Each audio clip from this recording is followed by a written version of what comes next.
وَلَقَدْ يَسَّرْنَا الْقُرْآنَ لِلذِّكْرِ فَهَلْ مِن مُدَّكِرٍ۔ اچھا، یہ جو ایک طرف تو فرمایا لَتَدْخُلُنَّ الْمَسْجِدَ الْحَرَامَ، لازماً تم مسجد حرام میں داخل ہو، ساتھ فرمایا انشاءاللہ۔ اور یہ انشاءاللہ جو ہے، اس کو اگر لفظی طور پر دیکھیں تو یہ ایک استثناء کا جملہ ہے۔ انشاءاللہ اگر اللہ چاہے گا تو تم داخل ہوگے۔ تو اس کا کیا مطلب ہے کہ عام طور پہ لوگ یہ سمجھتے ہیں کہ انشاءاللہ اس کام میں کہا جاتا ہے جس میں استثناء ہوتا ہے، داخل ہو بھی سکتے ہیں اور نہیں بھی ہو سکتے۔ اگر اللہ نے چاہا تو داخل ہوں گے، نہیں تو ہو سکتا ہے داخل نہ ہو۔ انشاءاللہ تو اسی لیے کہا جاتا ہے۔ اللہ اکبر۔ اس پر پھر مختلف جو ہے اس انشاءاللہ کی مختلف تفسیریں مفسرین نے کی ہیں۔ سب سے پہلی تفسیر تو یہ ہے جو علامہ ابن کثیر نے کی ہے، وہ کہتے ہیں یہ استثناء کے لیے انشاءاللہ یہاں نہیں کہا گیا بلکہ تاکید کے لیے کہا گیا۔ یہ انشاءاللہ استثناء کے لیے نہیں ہے بلکہ یہ تاکید کے لیے ہے، کیونکہ اللہ کہہ رہا ہے کہ تم داخل ہوگے انشاءاللہ اگر اللہ چاہے گا، تو اللہ کہہ رہا ہے کہ تم ہر صورت میں داخل ہوگے۔ گویا اس میں تاکید کی جا رہی ہے کہ اللہ نے چاہ لیا ہے اور اللہ چاہ رہا ہے کہ تم داخل ہو، تو اس میں تاکید۔ دوسری بات جو ابن تیمیہ علیہ الرحمہ کے حوالے سے بیان کی جاتی ہے اور مفسرین نے لکھی ہے کہ جب تاتاریوں کے ساتھ مسلمانوں کا جو ہوا آمنا سامنا، تو اس وقت حضرت امام ابن تیمیہ علیہ الرحمہ نے یہ کہا کہ تمہیں لازماً کامیابی ہوگی انشاءاللہ۔ ایک تو کہا لازماً کامیابی ہوگی، ساتھ کہا انشاءاللہ، اور پھر ساتھ کہا کہ یہ جو انشاءاللہ ہے انشاءاللہ تحقیقاً لا تعلیقاً، کہ یہ جو میں نے انشاءاللہ کہی ہے یہ اس کو حقیقت بتانے کے لیے ہے، اس پر تبصرہ کرنے کے لیے نہیں۔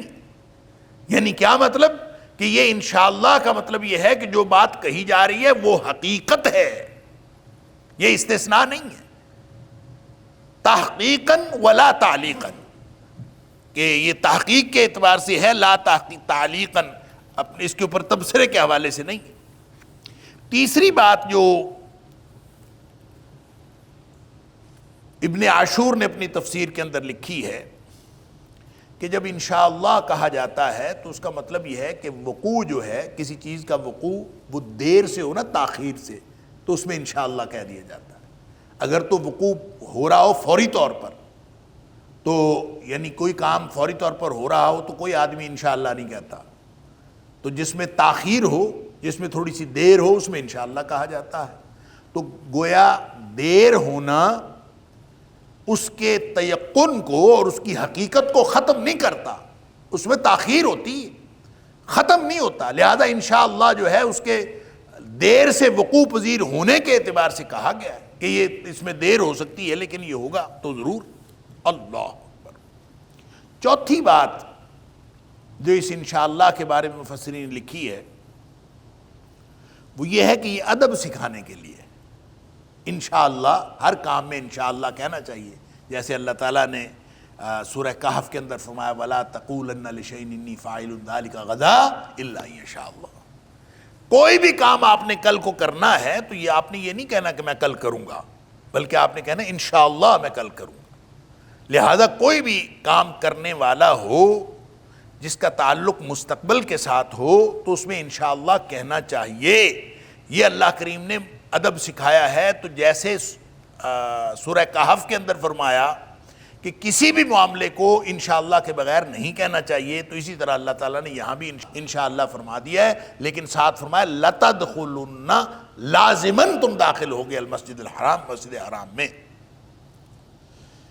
پانچویں بات یہ ہے جو مفسرین نے لکھی اس کے بارے میں، وہ یہ ہے کہ استثناء فردن فردن ہے، فردن فردن استثناء ہو سکتا ہے، کلی طور پر مسلمانوں کے گروہ کے طور پر استثناء نہیں ہو سکتا۔ اس کا مطلب یہ ہے کہ ہو سکتا ہے کہ اگلے سال جب عمرہ کرنے کے لیے آئیں تو ان 1500 میں سے کوئی لوگ اس دنیا میں نہ ہوں، اور ہو سکتا ہے کوئی اپنی ذاتی وجہ سے نہ آ سکے، لہٰذا انشاءاللہ اگر اللہ نے چاہا، یعنی جس کے لیے اللہ چاہے گا وہ آ کے داخل ہوگا، یعنی مسلمان بطور گروہ تو لازماً داخل ہوں گے، لیکن فردن ہر شخص داخل ہوگا یہ معلوم نہیں ہے، یہ اس میں استثناء ہو سکتا ہے۔ تو انشاءاللہ اگر اللہ نے چاہا تو سب داخل ہوں گے، تو ہو سکتا ہے کسی کا جو ہے وہ معاملہ کوئی اور ہو، کوئی داخل نہ ہو سکے، اس کا وقت آخر آ جائے، اس سے پہلے کوئی شخص فوت ہو جائے تو وہ داخل نہ ہو سکے، لہٰذا انشاءاللہ جو اللہ نے فرمایا ہے وہ ہر فرد کے اعتبار سے استثناء ہے کہ اگر زندگی رہی، تندرستی رہی، حالات رہے تو سب داخل ہوں گے، وگرنہ ہو سکتا ہے ان میں سے افراد کوئی رہ جائیں، کوئی داخل ہوں، تو انشاءاللہ جو ہے تو استثناء، لیکن یہ انفرادی طور پر۔ ایک اور بات جو چھٹی بات ہے اور جو یہ علامہ محمود آلوسی نے لکھی ہے کہ یہ جو انشاءاللہ ہے نا، یہ اصل میں معنی کے اعتبار سے اذا شاء اللہ ہے، یہ معنی کے اعتبار سے ان نہیں ہے، یعنی اس کا مطلب اگر نہیں ہے، انشاءاللہ کا مطلب ہے جب اللہ چاہے گا۔ جیسے جو قبرستان میں ہم دعا پڑھتے ہیں اور کہتے ہیں انا انشاءاللہ بکم للاحقون، کہ بے شک ہم جو ہے وہ تمہارے ساتھ اگر اللہ نے چاہا تو تمہارے ساتھ ملنے والے ہیں، تو اس کا مطلب یہ تو نہیں ہے کہ کسی نے نہیں بھی ملنا، کسی نے نہیں بھی مرنا، اس کا مطلب یہ تو نہیں۔ تو یہاں انشاءاللہ کا مطلب اذا شاء اللہ بکم للاحقون، جب اللہ چاہے گا تو تمہارے ساتھ ہم مل جائیں گے، جس کا جب وقت آئے گا وہ شامل ہو جائے گا۔ تو اس کا مطلب یہ ہے کہ انشاءاللہ بمعنی اذا شاء اللہ، تو اس کا مطلب یہ ہے کہ اللہ تعالیٰ یہ فرما رہا ہے کہ اب تو تم داخل نہیں ہوئے، لیکن تم لازماً داخل ہوگے، کب؟ اذا شاء اللہ، جب اللہ چاہے گا۔ اللہ اکبر۔ یہ 6 تفسیریں جو ہیں انشاءاللہ کی یہ مفسرین نے لکھی ہیں کہ یہاں اللہ کا انشاءاللہ کہنا اس معاملے کو کسی استثناء کی طرف نہیں لے کے جاتا کہ ہو سکتا ہے داخل ہوں، ہو سکتا ہے نہ داخل ہوں۔ اللہ نے تو فرما دیا لَتَدْخُلُنَّ الْمَسْجِدَ الْحَرَامِ، اور اس میں 2 تاکیدیں ہیں، لام بھی تاکید کا ہے اور نون ثقیلہ بھی تاکید کا ہے۔ لَتَدْخُلُنَّ الْمَسْجِدَ الْحَرَامِ، لازماً تم مسجد حرام میں داخل ہوگے۔ آمنین محلقین رؤوسکم ومقصرین لا تخافون، یہاں آمنین فرما دیا کہ تم حالت امن میں ہوگے جب داخل ہوگے، پھر آگے جا کے فرمایا لا تخافون، تمہیں کوئی ڈر نہیں ہوگا۔ تو یہ 2 الگ الگ، آمنین تو ہو گیا تم بے خوف ہو کے عمرہ کرو گے، تو لا تخافون دوبارہ پھر فرمایا، تو یہ 2 دفعہ کہنے کی وجہ کیا؟ وَلَقَدْ يَسَّرْنَا الْقُرْآنَ لِلذِّكْرِ فَهَلْ مِن مُّدَّكِرٍ وَلَقَدْ يَسَّرْنَا الْقُرْآنَ لِلذِّكْرِ فَهَلْ مِن مُّدَّكِرٍ۔ تو آمنین جو ہے یہ تو اصل میں حال ہے لَتَدْخُلُنَّ کا، کہ تم جب مسجد حرام میں داخل ہوگے تو تم حالت امن میں ہوگے، آمنین، اس وقت تمہیں کوئی خوف نہیں ہوگا، بے خوف ہو کہ تم سب داخل ہوگے۔ اور جو لا تخافون ہے، یہ لا تخافون کا مطلب یہ ہے کہ مستقبل میں بھی تمہیں ان کا کوئی خوف نہیں ہوگا، قریشیوں کا خوف سارا ختم ہو جائے گا، یا آئندہ جو ہے آئندہ کے لیے بھی تمہارے سارے مسائل حل ہو جائیں گے، آئندہ بھی گویا اللہ تعالیٰ تمہارے انتظامات ایسے کر دے گا کہ ان قریشیوں کا تمہارا خوف ختم ہو جائے گا۔ اس سے پہلے خوف تھا تو آئندہ ختم ہو جائے گا، گویا داخل بھی ہوگے حالت امن میں، بے خوفی کی حالت، اور آئندہ بھی کوئی خوف نہیں ہوگا۔ تو ایسا ہی ہوا، اگلے سال مسلمان جو ہیں عمرہ کرنے کے لیے آئے، یعنی 6 ہجری میں یہ ہوا ہے معاہدہ حدیبیہ، 7 ہجری میں مسلمانوں نے عمرہ کیا ہے، عمرہ قضا، اور 8 ہجری میں مکہ فتح ہو گیا ہے، اور پھر اس کے بعد گویا مسلمانوں کو کوئی خوف ہی نہیں رہا، مسلمانوں کی گویا بے خوف ہو کے ہر وقت جب چاہتے تھے وہ وہاں داخل ہو جاتے تھے. تو گویا آمنین اس وقت داخلے کے اعتبار سے اور لا تخافون مستقبل کے اعتبار سے، دونوں اعتبار سے اللہ تعالیٰ نے فرمایا خوف ختم ہو جائے. یہاں جو محلقین پہلے فرمایا ہے، محلقین رؤوسکم و مقصرین، اپنے سر منڈوا رہے ہوگے، اور یعنی اس حال میں کہ تم اپنے سر منڈواتے ہوگے اور بال کترواتے ہوگے. یہ جو دو الگ الگ اللہ کریم نے باتیں فرمائی ہیں، اور پہلے محلقین فرمایا ہے، بعد میں اللہ کریم نے مقصرین فرمایا.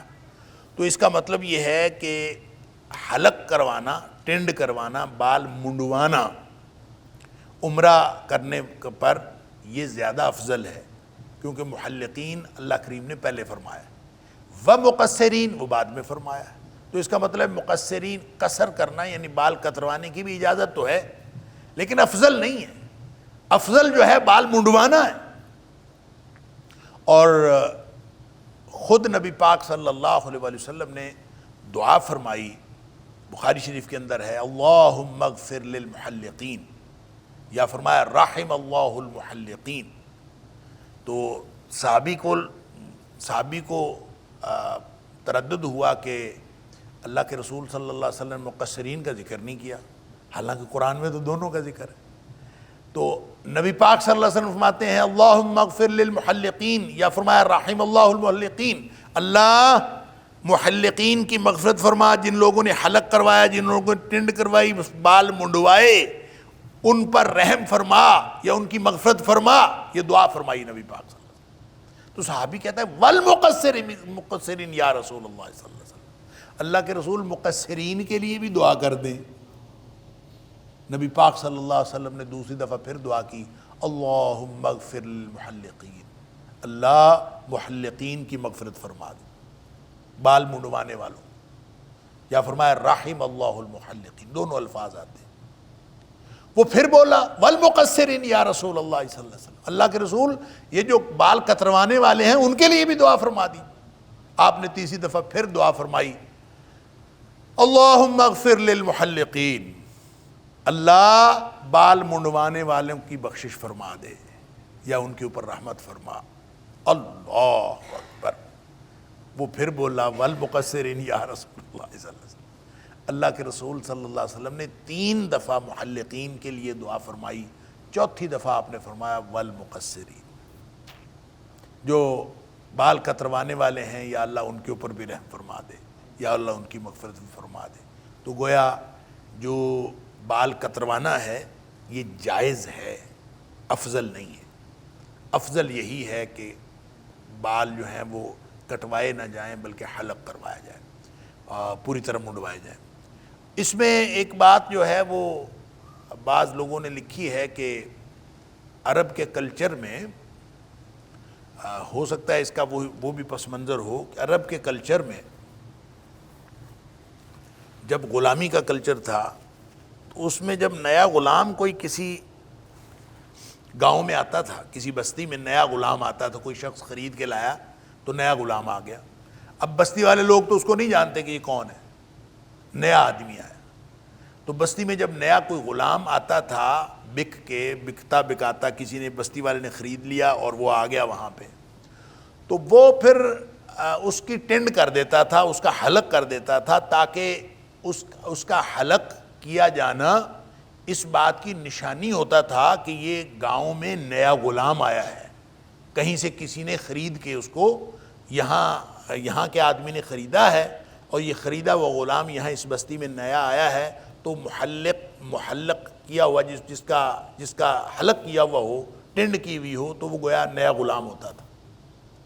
تو عمرہ کرنے والا یا حج کرنے والا جس کے لیے اللہ کریم نے محلقین فرمایا کہ وہ حلق کروا کے چلے جائیں، تو مقصرین بھی ٹھیک ہے بال کتروا بھی لیں، لیکن اصل جو افضلیت ہے وہ کس کی ہے؟ وہ حلق کروانے کی ہے، ٹینڈ کروانے کی. تو گویا جو ٹینڈ کروا کے گھر کو جاتا ہے تو اس کا مطلب یہ ہوتا ہے کہ یہ اب اللہ کا غلام بن کے آیا ہے. اب یہ دنیا کی غلامی سے منہ موڑ لیا اس نے، اب یہ خالص اللہ کا غلام.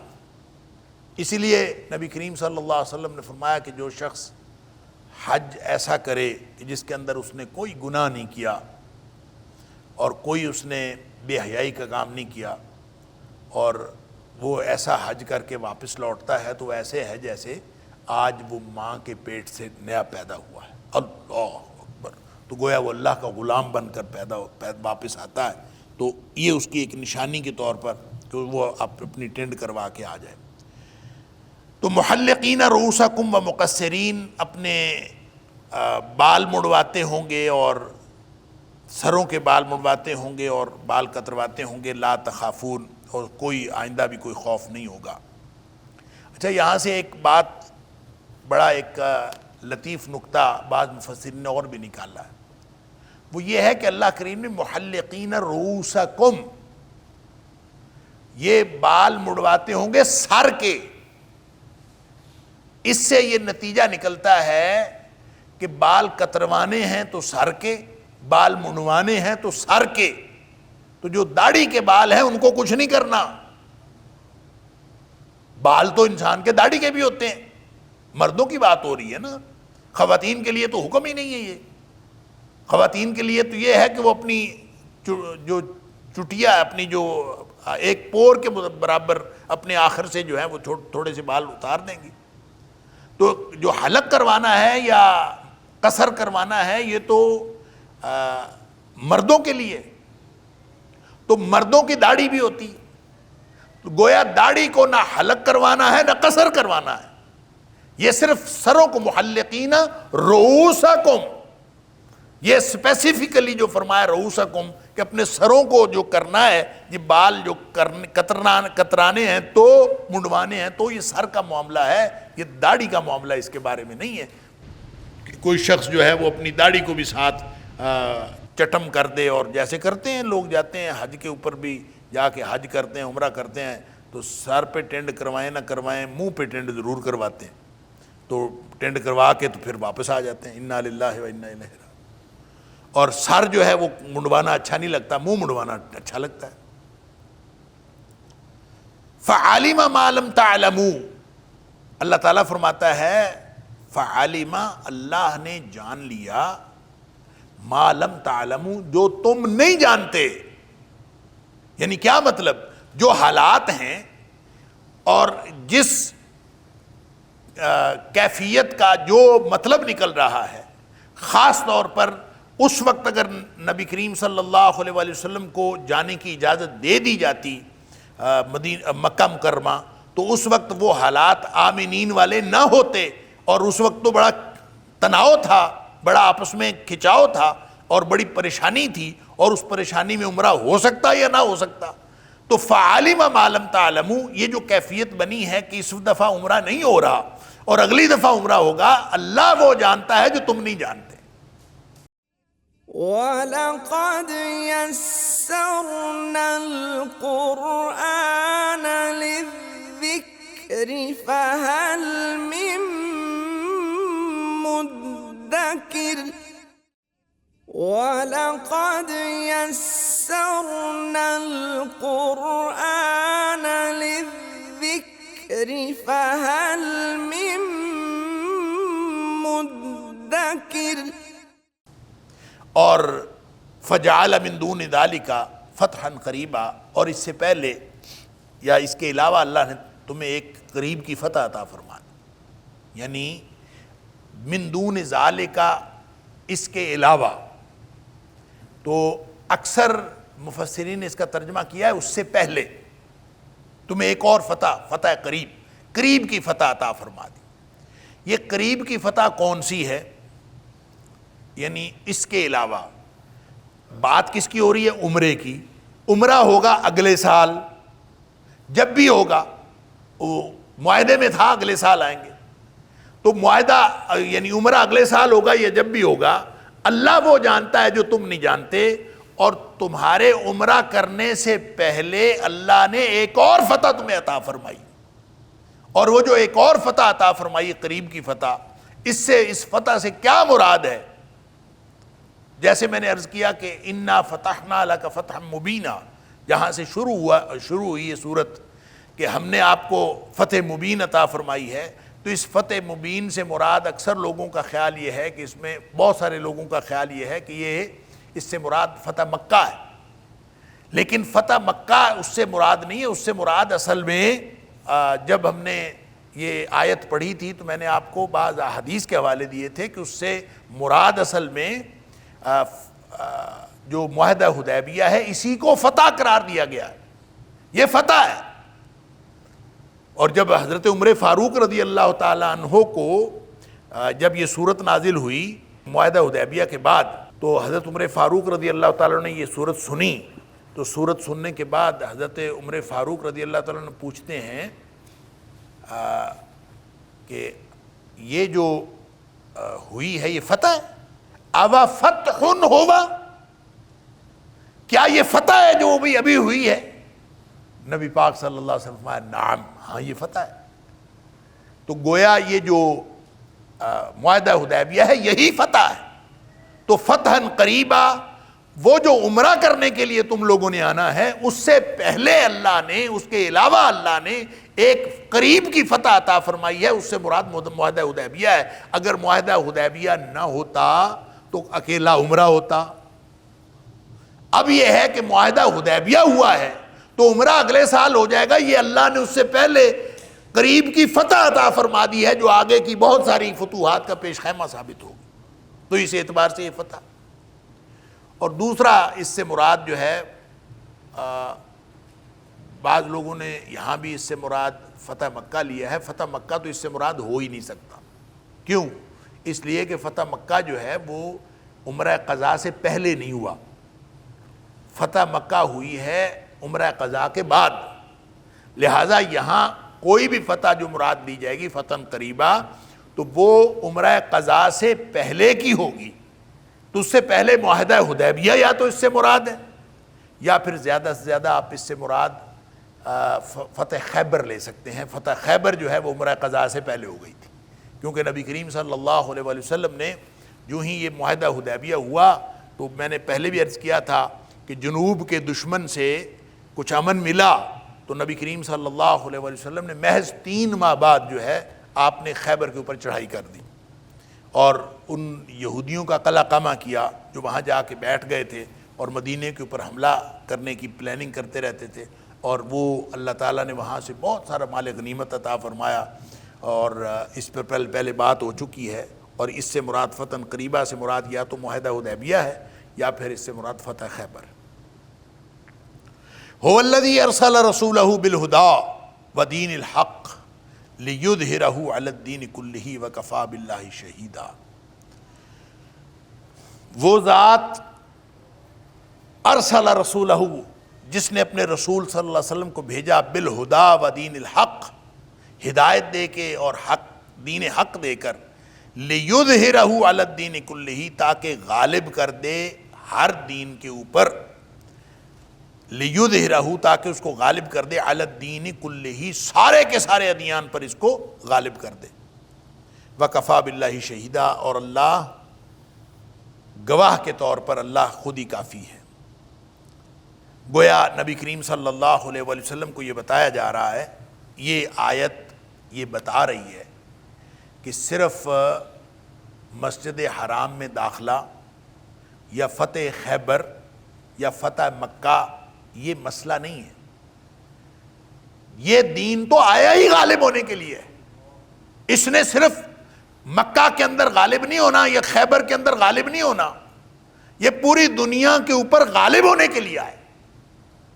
لہذا جب دلائل کی بات کریں تو دلائل کی دنیا میں تو اسلام غالب ہے ہی، عملاً بھی اسلام غالب ہونے کے لیے آیا ہے، اور اسلام جو ہے مغلوب ہونے کے لیے نہیں آیا، اسلام غالب ہونے کے لیے آیا۔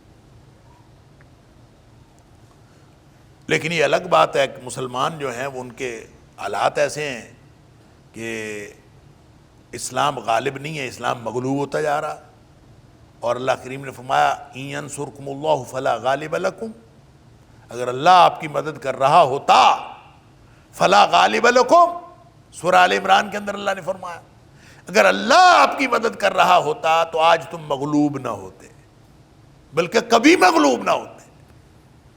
وَإِن يَخْذُلْكُمْ، اور اگر اللہ ہی تمہیں چھوڑ جائے، فَمَنْ ذَا الَّذِي يَنْصُرُكُم مِّن بَعْدِهِ، تو اس کے بعد تمہاری مدد کرنے والا کون ہے؟ پوری دنیا میں تمہاری مدد کرنے والا کون؟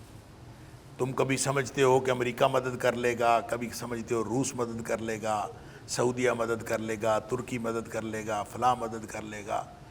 جب اللہ مدد کرے گا تو تم کامیاب ہوگے، اور اللہ مدد نہیں کرے گا تو کوئی تمہاری مدد نہیں کر سکتا۔ وَعَلَى اللَّهِ فَلْيَتَوَكَّلِ الْمُؤْمِنُونَ، اور اہل ایمان کا بھروسہ تو صرف اللہ پر ہونا چاہیے۔ وَعَلَى اللَّهِ، اور اللہ پر بھروسہ ہونا چاہیے، اور اللہ کے اوپر اگر بھروسہ ہوگا تو انشاءاللہ مومن جو ہیں وہ کامیاب ہوں گے، اور اسلام غالب ہونے کے لیے آیا ہے، مغلوب ہونے کے لیے نہیں آیا۔ اور یہ آیت جو ہے قرآن حکیم میں 3 مقامات پر آئی ہے، یعنی ایک تو سورہ توبہ کے اندر آیت نمبر 33 یہی آیت ہے، اور یہاں آیت نمبر 28 سورہ فتح کے اندر، اور پھر آگے سورہ صف کے اندر آیت نمبر 9۔ تو یہ 3 مقامات پر یہ آیت آئی ہے، اور اس کا مطلب یہ ہے کہ اسلام جو ہے وہ غالب ہونے کے لیے آیا ہے۔ هو الذی ارسل رسولہ بالہدی ودین الحق، ایک تو یہ ہے۔ دوسری بات یہ ہے کہ نبی پاک صلی اللہ علیہ وآلہ وسلم اپنی مرضی سے نہیں آئے، اللہ نے بھیجا ہے۔ هو الذی ارسل رسولہ بالہدی، یعنی دنیا میں یہ مسلمانوں کے تو بعض صحابہ کے دل میں تو یہ بات آ رہی تھی نا، یعنی یہاں اس کے سیاق و سباق میں دیکھ لیجئے کہ بعض لوگوں کے تو ذہن میں یہ بات آ رہی تھی کہ ہم نے عمرہ کرنا تھا تو عمرے کیے بغیر ہم واپس جا رہے ہیں۔ تو اللہ تعالیٰ یہ فرما رہا ہے کہ نبی کریم صلی اللہ علیہ وآلہ وسلم جو ہیں وہ اللہ کی طرف سے مامور ہیں، اللہ نے جو حکم دیا وہی کام کر رہے ہیں۔ اور یہی بات نبی پاک صلی اللہ علیہ وسلم نے فرمائی عمر فاروق رضی اللہ تعالیٰ عنہ والی حدیث کے اندر۔ تو اللہ نے جب بھیجا ہے تو جس نے بھیجا ہوتا ہے اسی کا حکم چلتا ہے۔ اس نے بھیجا ہے، اس نے کہا واپس چلو تو وہ واپس چل پڑے، وہ کہے گا واپس عمرہ کرنے کے لیے آ جاؤ تو آ جائیں گے۔ اور یہ صرف عمرے کی بات نہیں ہے، اسلام تو آیا ہی غالب ہونے کے لیے، لہٰذا غلبہ اسلام کی خوشخبری بھی ساتھ بتا دی کہ تم لوگ اتنے دل گرفتگی کا اظہار نہ کرو کہ جناب ہم تو واپس جا رہے ہیں اور پتہ نہیں کیا ہو رہا ہے۔ بتایا اسلام غالب ہونے کے لیے آیا ہے اور اس کو کوئی نہیں روک سکتا، وَكَفَىٰ بِاللَّهِ شَهِيدًا، اور اس کے لیے کسی اور گواہی کی ضرورت نہیں ہے، اللہ خود گواہ کافی ہے۔ اصل میں نا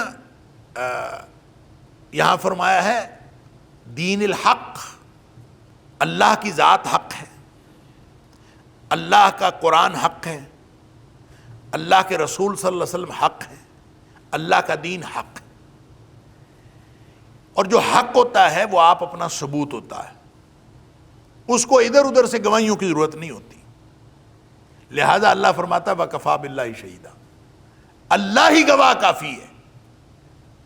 کوئی شخص نہیں دین کو دین حق مانتا، نہ مانے، اللہ خود اکیلا گواہ کافی ہے۔ اللہ اکبر۔